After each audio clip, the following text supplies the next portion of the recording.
no sleep. Yeah. Raz, dva, tři, čtyři, pět, pět, 6 dní nespím, 35 by bylo ještě lepší. Vydržet si 6-5 by bylo perfektní. Čím víc dní, tím víc je můj space deep.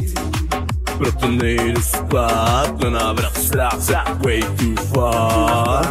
Musím zjistit kam až se dá zajít, najít tu hranici, pak ji přejít. Po 5 dnech už to začíná být zajímavý. Začnou se dít věci, ze kterých se ti nechtají. Začíš něco chtít, někam jít a tam to najít. To se mi děje zatímco ty děláš hají. Po 7 dnech mám schopnost vidět auru. Hlavně tu mojí je velká jak dinosaurus. Mluví ke mně duch Miley Cyrus. Prosí, ať ji tam narvu. Soura. Ne, já nejdu spát. Ne, já nejdu spát. Já nejdu spát. Nejdu spát. Nejdu spát. Fuck ne. Já nejdu spát. Fuck you. Já nejdu spát. Já nejdu spát, já nejdu. Víš proč, kámo? Co kdyby mi něco uteklo?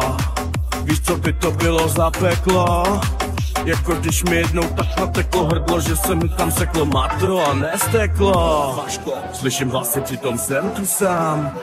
Bloudím nocí jako Santusák. Pořád se matám jak cirkusák. Nakopnutý jako hakisák. Dejtám ani tak jako pták.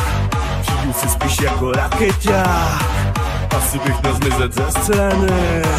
Nejsou ready na mý extrémy. A nebo možná jsou, chtěj show. Někam mě pořád zvou. Já nemám vůbec čas na relax. No sleep, počkám si až na kolaps. Ne, já nejdu spát. Ne, já nejdu spát. Já nejdu spát. Nejdu spát. Fuck ne, já nejdu spát. Fuck you. Já nejdu spát. Já nejdu spát. Nejdu spát.